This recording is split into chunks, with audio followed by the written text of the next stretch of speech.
Welcome to Archive Whispers, a place to fall asleep.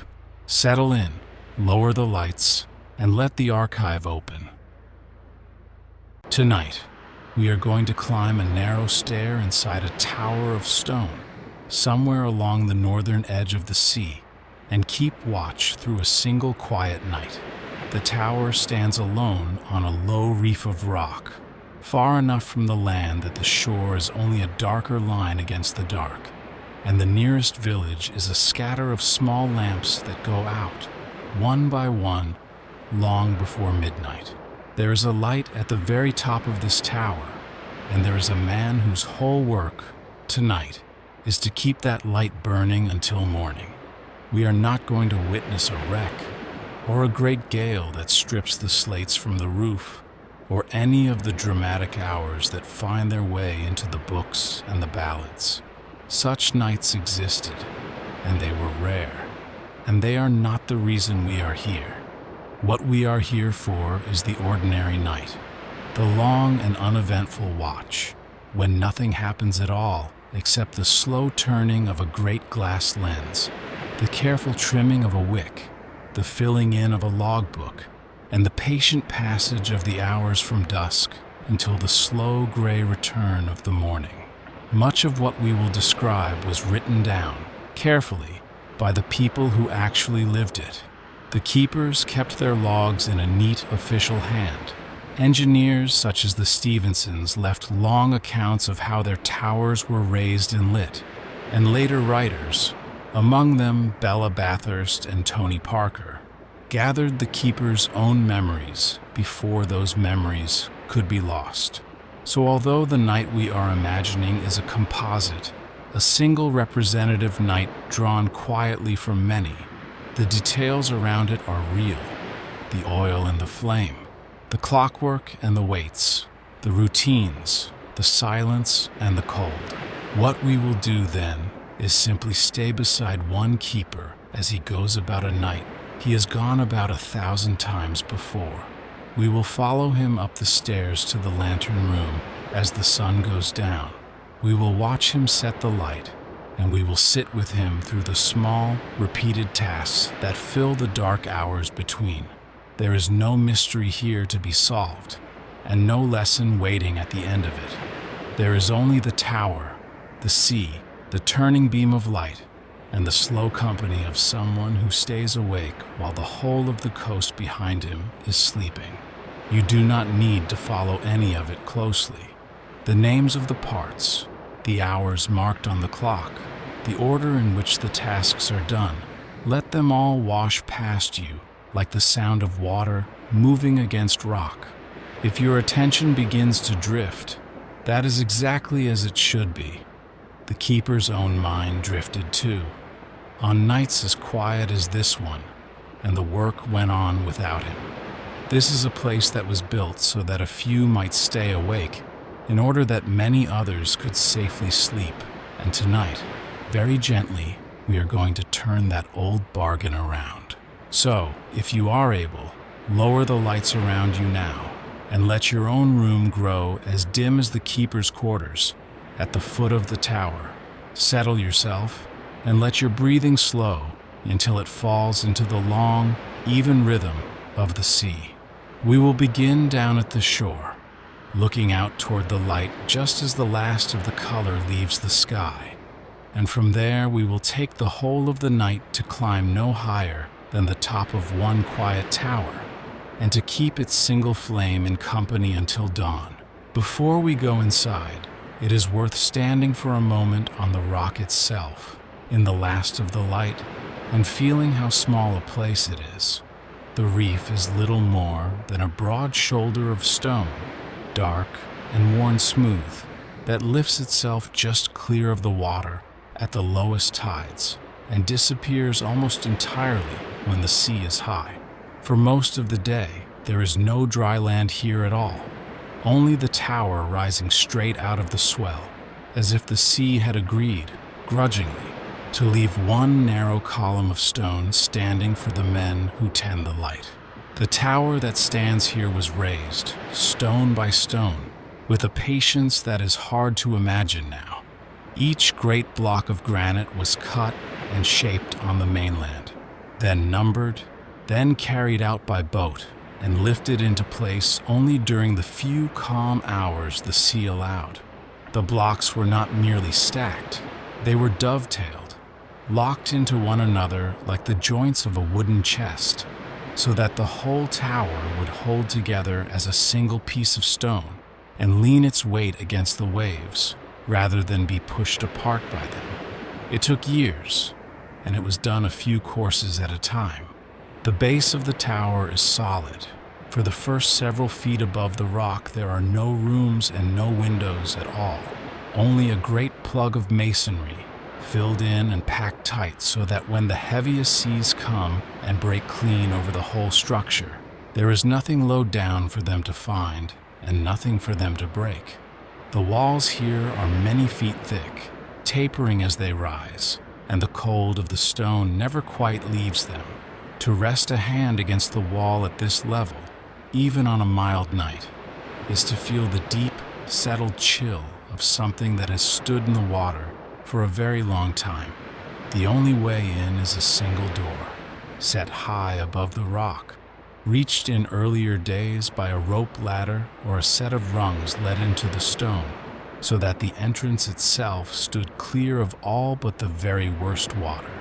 The door is a heavy thing of bronze or thick-studded wood, and it is closed against the night with a care that has nothing to do with thieves.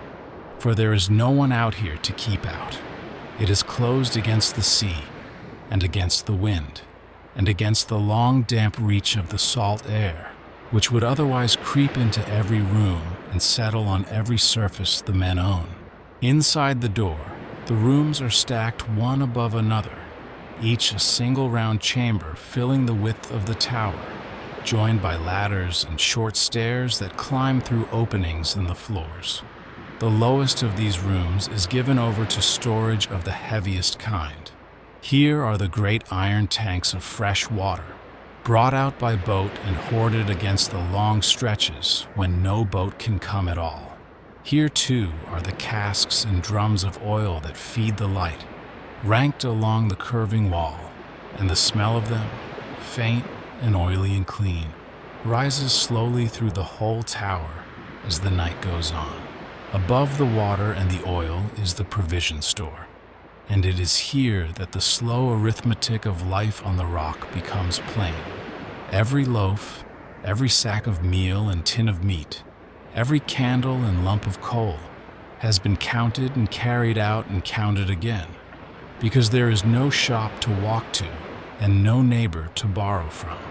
The shelves are deep and the stores are dry, kept so by the thickness of the walls, and a keeper learns, almost without thinking, to take less than he would like and to keep something always in reserve, against the week when the weather closes in and the supply boat cannot reach him.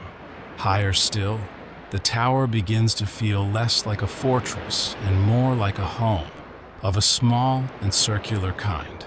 The kitchen and living room share a single round chamber with a black iron stove set against the wall and a flue carried up through the stone, a plain scrubbed table, 2 or 3 chairs worn smooth by use, and a few shelves of personal things, a clock, a pipe, a folded newspaper weeks out of date. The stove is the warm heart of the tower, and on a night like this, it ticks and settles quietly to itself, throwing a low amber glow across the curved wall while the kettle waits at its edge. The sleeping room is higher again, and its beds are a curious shape, curved along one side to follow the round wall of the tower, so that a man lies with the stone always a hand's breadth from his shoulder. The bedding is heavy and a little damp, as everything is a little damp out here, and warmed only by the body and by a stone or a flat iron heated at the stove and wrapped in cloth. On a quiet night, the off-duty keeper sleeps here with the deep ease of a tired man, while the turning of the light far above sends a faint rhythmic paleness across the ceiling, on and off and on again, all night long. Running up through the center of these rooms, From very near the bottom of the tower to very near the top is a long, hollow shaft, and inside it hangs a heavy iron weight on a wire. This is the heart of the clockwork that turns the light, and as the night wears on, the weight descends, slowly, by inches, through one floor and then another, drawing the great lens around above. From time to time, the keeper must climb to the machine and wind that weight back up to the top, and so the tower is threaded, from cellar to lantern, by this single patient falling thing, like the long, slow pendulum of a clock that measures out the dark. Just below the light itself is the watchroom, and this is where the keeper spends most of the dark hours that are his to keep. It is a small round room, lined with cupboards and brass instruments, and crowded with the things a careful man needs near at hand: spare wicks and trimming scissors, cloths and chamois, a can of oil, the heavy logbook, a barometer to be read, and a clock to be obeyed. A narrow iron stair, almost a ladder, climbs from here through a hatch in the ceiling into the lantern room above, where the light is, and where, as the color finally leaves the sky outside, the work of the night truly begins. We will climb that last iron stair in a moment, and put our heads up through the hatch into the glass room at the top, where the great lens waits to be set turning. But there is no need to hurry. The keeper himself never hurries here.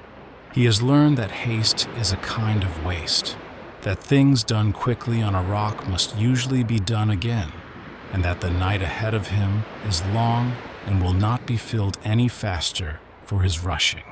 So we go up slowly, one cold rung at a time, into the warm amber glow that has been gathering above us all this while, and that now spills softly down through the open hatch. The lantern room is a small house of glass set on top of all that stone. Its walls are tall panes held in a framework of metal bars, and above them a domed roof of copper or iron rises to a vent and a small weather vane, so that the smoke and heat of the lamp can draw away into the night. A narrow gallery runs around the outside, with an iron rail, where a keeper can step out into the wind to clean the glass or simply to breathe. Inside, everything is given over to one purpose, and that purpose stands in the center of the floor: the light and the great lens that gathers it. The lens is the most beautiful thing in the tower, and on first sight it hardly looks like glass at all. It is a tall drum, taller than a man, built up from rings upon rings of cut and polished glass, each ring set at its own careful angle, so that the whole stands like a great glittering beehive of crystal around the empty space where the flame will burn. The lower and upper rings are shaped as prisms, bending the light by reflection, while the broad middle belt is shaped to bend it by passing through. And all of it together does one simple and patient thing. What it does is take the small, soft, scattered light of a single flame, which on its own would be lost within a mile or two, and fold it, and turn it, and gather it up, until almost all of it is leaving the tower in one flat, level beam, thrown out across the water toward the edge of the sea. This was the quiet revolution worked out long ago by a French engineer named Fresnel, who saw that one did not need a larger and larger fire, only cleverer and cleverer glass. And so a flame no bigger than a man's two hands can be made to reach a ship many miles out in the dark. At the very center of the lens, in the hollow heart of all that glass, stands the lamp. It is a thing of brass and steel, with several wicks set one inside another in rings, so that the flame they make together is broad and round and bright, rather than thin. Below it sits a reservoir of oil, and a small, clever mechanism keeps that oil rising steadily to the wicks, neither flooding them nor letting them run dry. A tall glass chimney rises above the flame to steady it and to draw the air through, and the whole burner, tended well, will hold a clean and even light for hours without a flicker. Lighting the lamp is the first true act of the keeper's night, and he does it the same way every evening, with the unhurried exactness of long habit. He waits for the moment when the daylight has thinned to the point that a ship would want the light, and not a minute before, for oil is precious. Then he turns up the wicks, touches the flame to them, and watches as the small fire spreads around the rings and settles. He fits the chimney, adjusts the height of the flame by careful turns of a key, and stands a while, watching, until he is certain it will burn clean. Only then does the light belong to the night. There was an old name for the keepers in some of the services that came straight from this work. They were called the wickies, after the endless small attention the wicks demanded. For a wick that is left untended will char at its tip, and a charred wick will smoke, and smoke will blacken the chimney and dull the glass, and steal the light away by slow degrees. So through the night the keeper returns, again and again, to trim the wick, to clip away the spent edge with a flat pair of scissors, to wipe the chimney clear, and to coax the flame back to its full clean round, as though he were tending a small and demanding garden made of fire. When the flame is right, it makes almost no sound at all, only the faintest steady breath of air being drawn up the chimney, a sound so soft that the keeper notices it mainly when it changes. A guttering note, a thin whistle, a sudden waver in the light across the wall. Any of these will bring him out of his chair, for the flame speaks to him in a language he has learned over years, and tells him of a draft from a cracked pane, or a wick grown too high, or oil that needs attention. On a good night it says nothing, and he is left to sit and listen to it saying nothing, hour after hour. With the flame burning true, the keeper sets the lens to turning.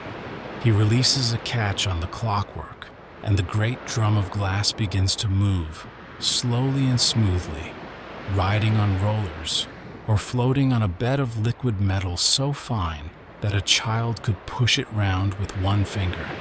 The driving weight far below begins its long descent, and the lens turns, and as it turns, the gathered beam swings with it, sweeping out across the whole dark circle of the sea, around and around and around, at a pace so even that one could set a watch by it, all through the night. Every lighthouse has its own way of turning, and that pattern is its name, written not in letters, but in light. One tower shows a single white flash every half a minute, another, two flashes close together, and then a pause. A third holds steady and never blinks at all. A sailor far out in the dark, seeing only a small point of light winking on the edge of the world, can take out his watch and his chart and count the seconds between the flashes, and so know exactly which rock he is looking at, and exactly where he is, and which way safety lies. The keeper's turning lens is, in this sense, a clock that the whole sea can read. Between the flame inside and the sea outside stand the great panes of the lantern, and the keeper guards their clearness, as if it were his own eyesight. Salt dries on them in a fine pale film. Breath and lamp smoke fog them from within, and on the coldest nights a bloom of frost can creep across the glass in feathered patterns. So he polishes, with leather and with cloth, working around the inside of the lantern in slow circles, and now and then stepping out onto the windy gallery to wipe the outer face as well, because a beam that must travel many miles cannot afford to lose even a little of itself to a dirty pane. And then there is nothing more, for a while, that needs to be done. The flame burns clean and round, the lens turns smooth and slow, the panes are clear, and the beam goes out across the water exactly as it should. The keeper can stand for a moment in the middle of it all, in the warm turning light, and simply be the man at the top of the tower, with the whole dark sea wheeling slowly past the glass around him. It is, in its quiet way, one of the loveliest places a person can be at night, and he knows it, even after all the years. And then he turns and goes back down the iron stair to the watchroom to begin the long keeping of the hours. Back in the watchroom, the keeper settles into his chair, and the long, even shape of the night begins to close around him. There is a particular way that a man sits a watch, neither quite at rest nor quite at work, his ear always half turned toward the light above, his eye drifting now and then to the clock and the barometer on the wall. He has a lamp at his elbow, turned low, and perhaps a book or a piece of rope work in his hands. But these are only ways of passing the time.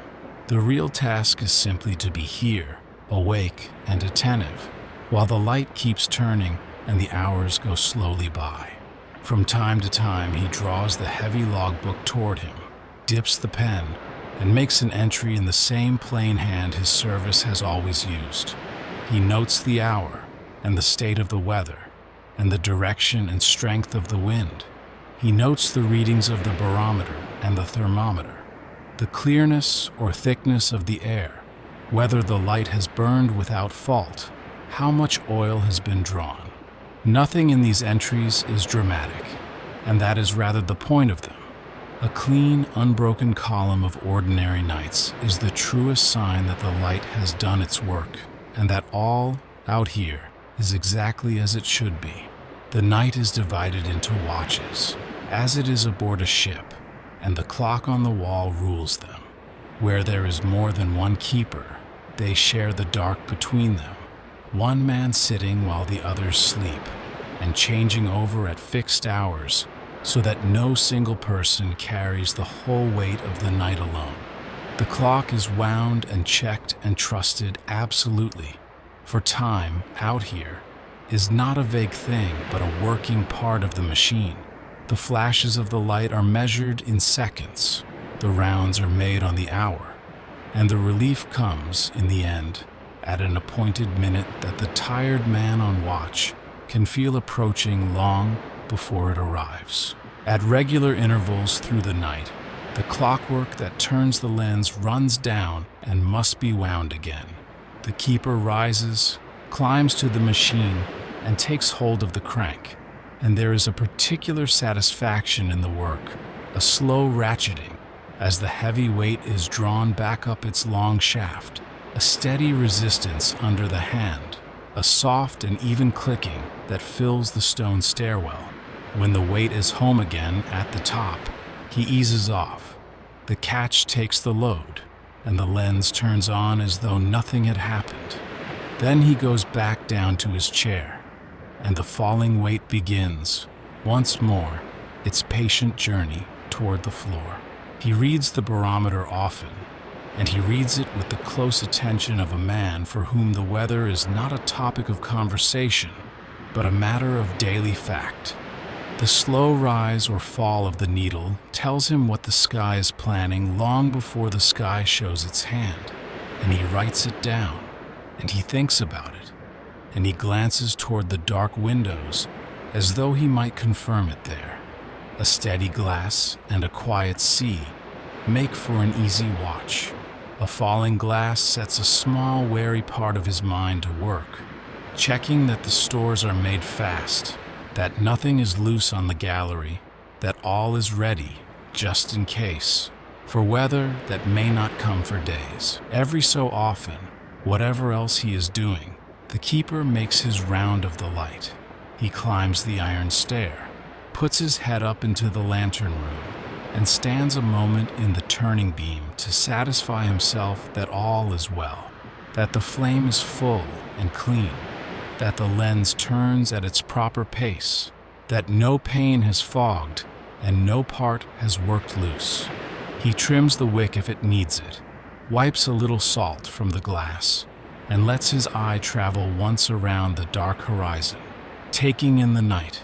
Then he climbs back down, and the round is over, and it will all be done again before very long, exactly as before. The hardest part of the watch, on a calm and uneventful night, is simply staying awake through it. The room is warm enough, the sound of the flame is soft, the turning of the light is gentle and unchanging, and all of these things conspire, in the small hours, to draw the eyelids down. A keeper learns his own small defenses against this. He stands and moves about. He steps out into the cold air of the gallery. He makes himself a strong cup of tea. He keeps his hands busy with some plain task that does not let the mind go fully quiet. And he never, ever lets himself believe that just this once, on so still a night, it would be safe to close his eyes. When the hour comes for the change of watch, the sleeping keeper is woken, gently, and the two men cross paths on the stair in the dim light, exchanging a few low words. They speak of the weather and the glass, of how the light has burned, of anything that the new man on watch should know. And then the one going off duty makes his slow way down to the warm bunk, and the one coming on settles into the still warm chair, and the tower carries on without a pause. There is a deep and wordless trust in this, the handing over of the light from one pair of hands to another, repeated every few hours, all through every night of the year. The small comforts of the watch are simple ones, and they matter more here than they would anywhere ashore. A good fill of the pipe, and the slow blue thread of its smoke rising toward the vent, a mug of tea held in both hands for the warmth of it, a book read a few pages at a time, the same book often, over and over, until its sentences are as familiar as old friends. The keeper does not need much, and out here he learns to take a quiet pleasure in the little he has, in the steady lamp, the warm stove below, the clean light above, and the long, undemanding company of his own thoughts. And of course the mind wanders. On a watch like this, as the mind will, the keeper finds himself thinking of the people ashore, of a wife and children in a cottage at the shore station, of the faces he will see when the relief comes, and he goes in for his weeks on land. He thinks of other nights, other towers, the long roll of seasons he has spent in places like this one. The thoughts come and drift and dissolve, like the slow turning of the beam, and he lets them. For there is room out here for a great deal of thinking, and the work asks only that some small, steady part of him stays in the room, with the light, while the rest goes wherever it wishes. So the watch goes on, and the clock comes round at last to midnight, the deep middle of the night, when the land behind is most thoroughly asleep, and the sea ahead is at its most empty and dark. Nothing marks the hour but the small movement of the hands on the dial and, perhaps, a glance from the keeper toward the window. The light turns on, as it has turned all evening and will turn until dawn, throwing its slow amber wheel across the water. And from here, with the tower quiet and the night at its fullest, we can leave the watchroom for a while and go out, in our minds, into the great dark world of weather and sea that lies all around the rock. Let us step out then, onto the gallery, into the cold that waits just beyond the warm glass. The air is sharp and clean and tastes of salt, and it moves steadily across the rail. Not a gale, only the patient, ceaseless breathing of the open sea. Below, a long way below, the water is a darkness deeper than the sky, and it lifts and sinks against the foot of the tower in a slow, heavy rhythm that one feels in the stone as much as hears. To stand here at night is to be very small, on a thin ring of iron, high above a great dark moving thing that does not know or care that you are there. The sound of the sea against the rock is the great constant of the keeper's life, the sound beneath all the other sounds, so always present that he stops hearing it and hears it again only when he chooses to. On a quiet night like this, it is gentle, A long wash and draw, a soft collapse of water over stone followed by the hiss of its slow retreat, and then a pause, and then again. There is no melody in it, and no message, only repetition, endless and unhurried, and a man can listen to it for a lifetime and never tire of it, because it asks nothing of him and simply goes on, as it has gone on since long before there was any light upon the rock at all. The salt is in everything out here, and the keeper has long ceased to notice it as a smell and knows it instead as a simple condition of the world, the way a man stops smelling his own house. It is on the rail under his hand, and on the glass he polishes, and in the damp of the bedding and the slight stiffness of the door. It works into the iron and quietly eats it, and into the paint and lifts it, so that a great part of the daytime work on a rock light is simply the endless, gentle war against the salt.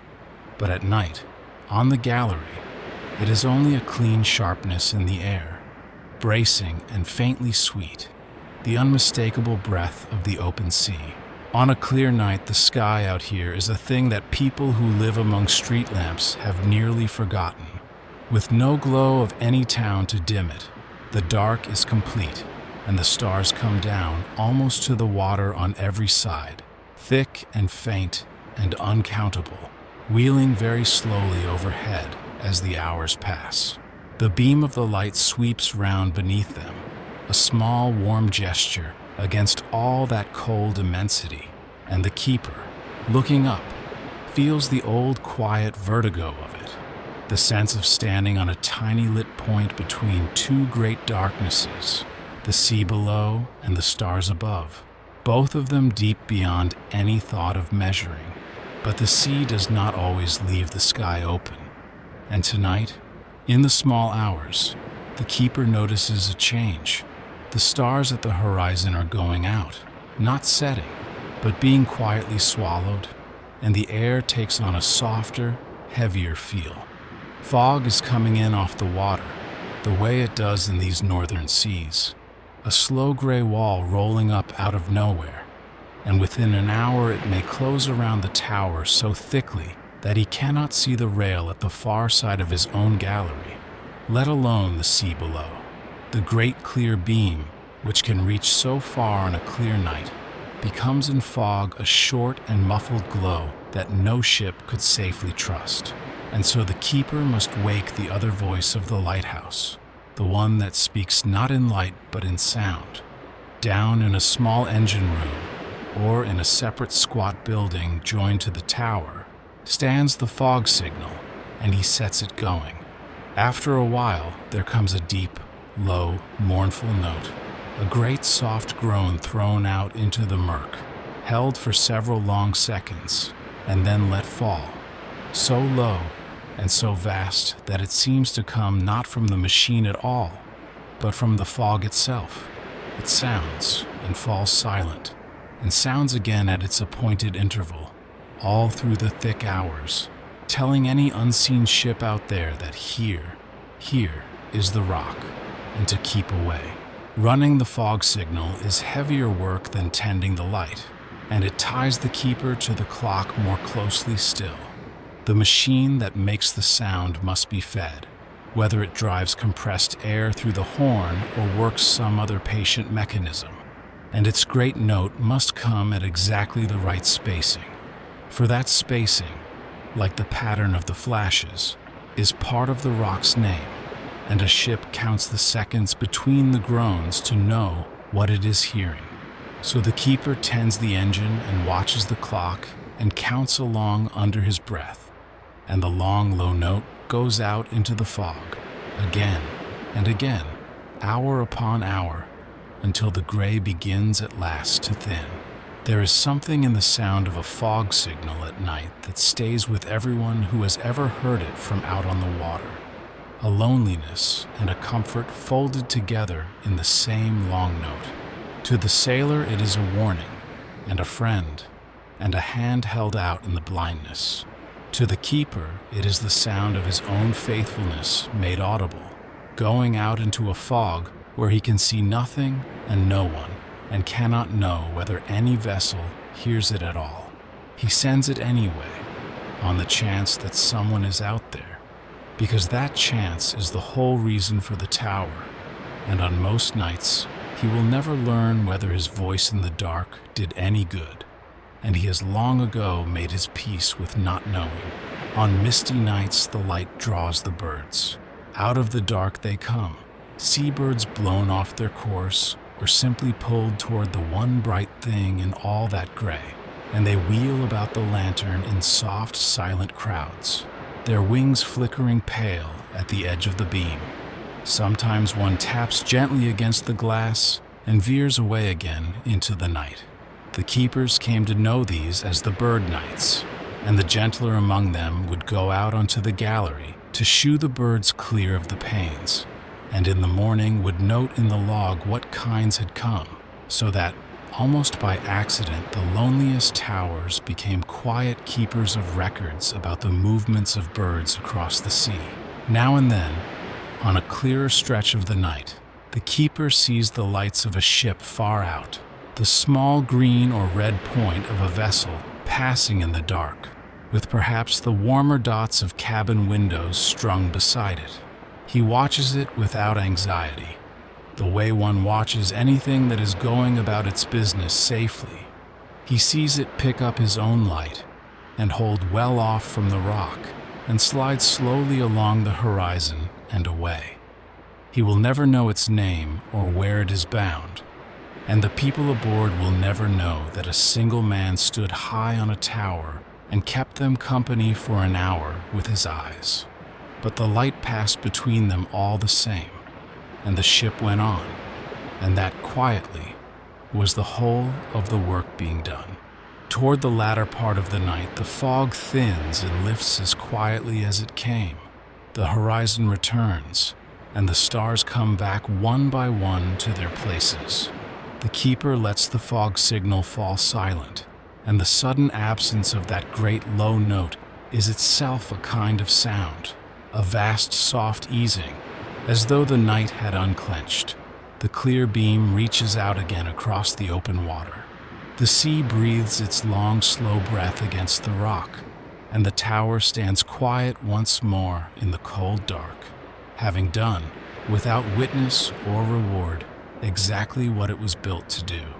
And now we can go back inside, down out of the wind, into the small warm world that waits at the heart of the stone, down in the round living room. The stove has kept the warmth while the keeper was aloft, and to come in from the cold gallery is to feel the air soften and grow kind again. This small chamber, halfway up the tower, is the heart of the keeper's world, the place where they are simply men rather than tenders of a light. The kettle is moved onto the heat, a chair is drawn near the stove, and the little circular room, with its scrubbed table and its few worn things, gathers all the comfort the tower has to offer into one warm pool against the great cold dark pressing in on every side of the stone. Life in a rock tower runs on order, and the keepers keep it with a quiet, almost loving exactness, because they have learned that order is what holds a small shared world together. Everything has its place and is returned to it. The brass is polished, though no visitor will ever see it. The floors are swept, the dishes washed and set away, the beds made, the logbook squared on the desk. None of this is required by the sea, which would not care if the room fell into chaos, but it is required by the men themselves, for whom these small daily disciplines are the difference between a life and a mere waiting, and the gentle scaffolding on which long weeks of isolation are safely hung. A meal in the small hours is a simple thing, made from simple stores, a little salt meat, some meal made into bread or a thick porridge, a scrape of preserve kept for a treat, all of it stretched with the careful economy of men who know how far the next boat may be. The keeper cooks it slowly on the stove, more for the occupation than the hunger, and the warm plain smells of it fill the round room and drift a little way up and down the stair. He eats it without ceremony, at the scrubbed table, in the lamplight, and washes the single plate and cup afterward, and puts them away. And the small ritual of it marks the night as surely as any chime of the clock. Between the fixed tasks of the night, a keeper fills the hours with the small, endless work that a tower always provides.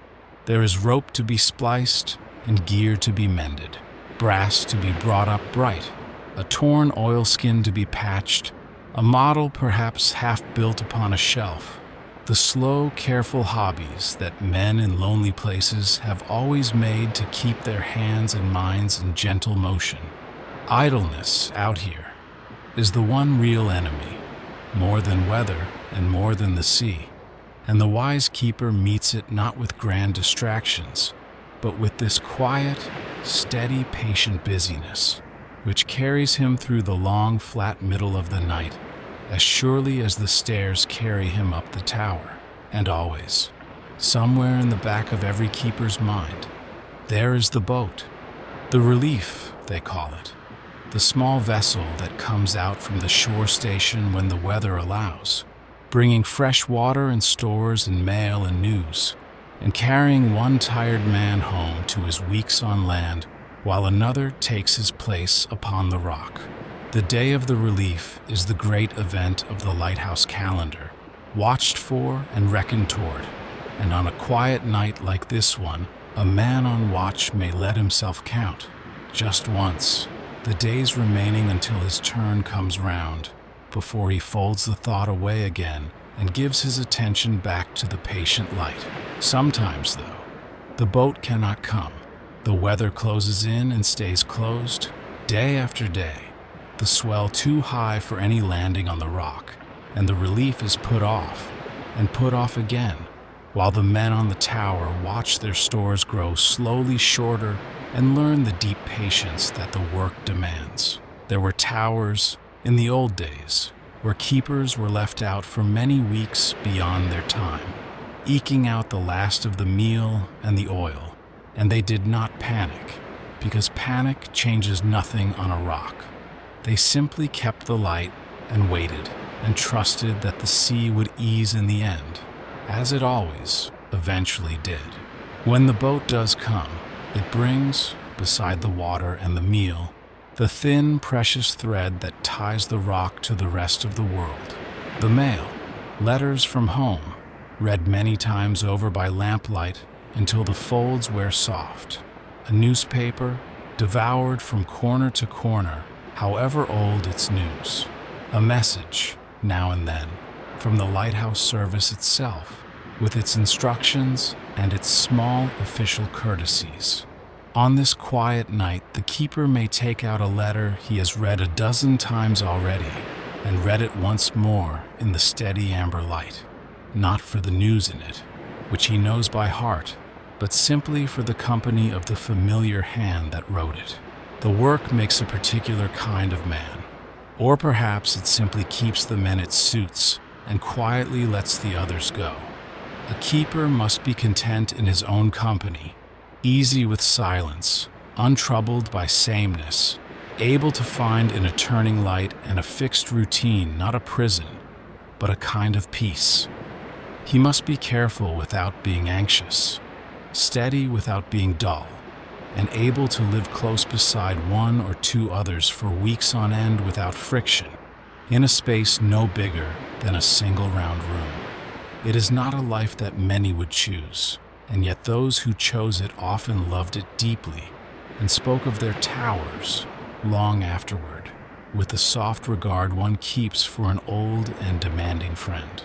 And now the small warm world has done all it needs to do for the night. The meal is eaten and cleared, the tasks are caught up, the off-duty man is asleep in his curved bunk, and the one on watch has settled back into the deep quiet that fills the tower in the last long reach before the dawn. There is nothing left now but to keep the light and to let the hours come, and to feel the night begin, at last, to soften toward its end. So let the room grow still around us, and let your own thoughts slow as we move into the final, drifting part of the watch, where there is less and less to say, and more to simply rest within. And so we come to the last and quietest part of the night, when there is almost nothing left to do but to be here in the warm turning light, and to let the hours carry us toward the morning. Up above, the lamp burns clean and round, as it has burned all night, and the great lens turns, slowly and slowly and slowly again, and the gathered beam swings out across the dark water, around and around and around. There is nothing to watch for now, and nothing to wait for, only the soft, unfailing repetition of it. The same gentle wheel of light going out into the same gentle dark, over and over, asking nothing of anyone at all. Far down inside the tower, the heavy weight is falling, slowly, by inches, as it has fallen all night long, drawing the light around above it. It will reach the bottom, in time, and then the keeper will rise and wind it gently back to the top, and it will begin once more its long, slow, patient descent through the dark stone, the slow-falling thing that measures out the night. There is no hurry in it, and no end to it that matters now. It simply falls, and the light simply turns, and the two together keep the hours moving, softly, evenly, while you let yourself grow heavier and warmer and more at ease in the deep quiet of the tower. And below it all, beneath the stone and the falling weight and the turning light, the sea goes on against the rock, as it has gone on all night and all the nights before, a long, slow wash of water over the stone, and then the soft hiss of its drawing back, and then a pause, and then again, a wash and a draw, and a pause, and again. There is no count to keep, and no end to listen for.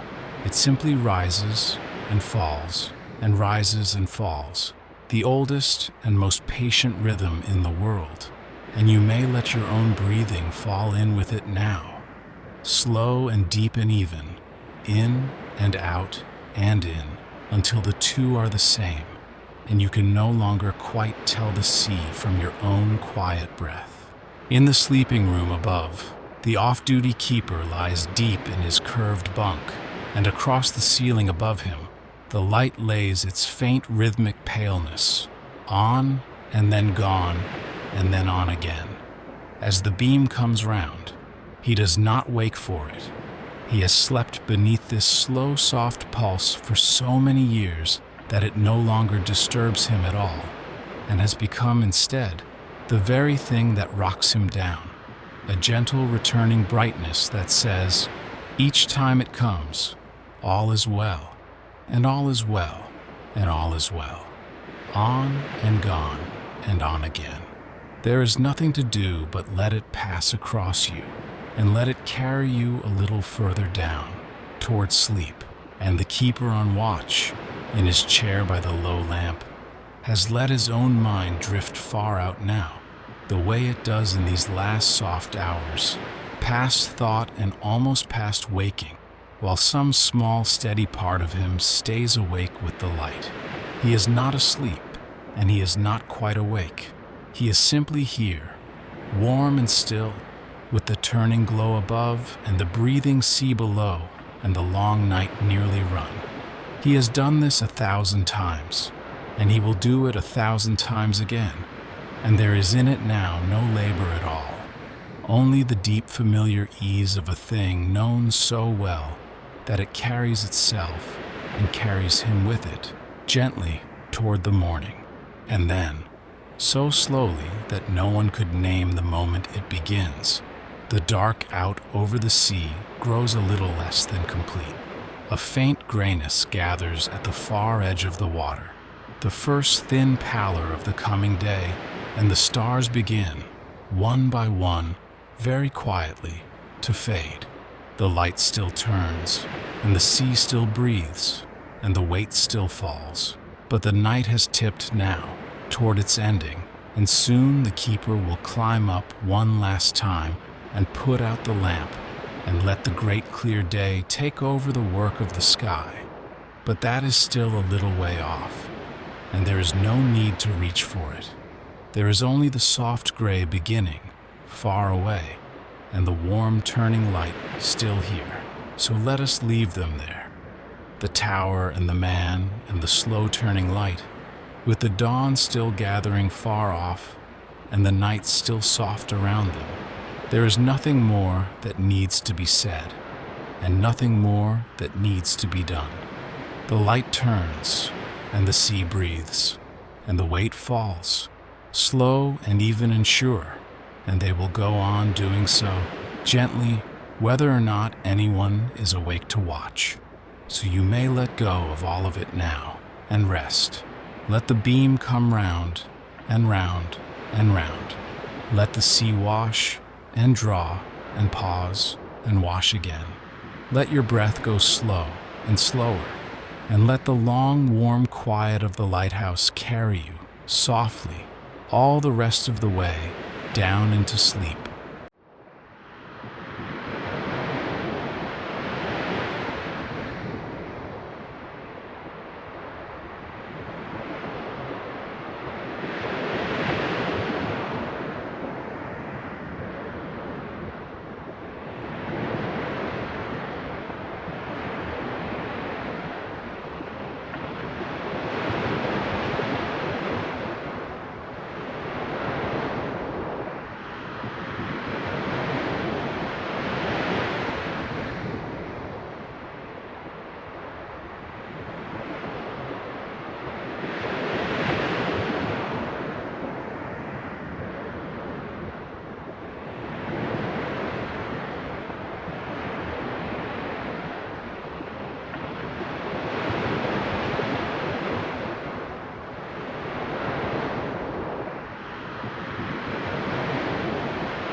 You've reached the end of tonight's archive. If you're still awake, thank you for staying. And if you drifted off somewhere in the dark, then it did its work. Rest now. The next chapter will be here when you are. Sleep well. This has been Archive Whispers.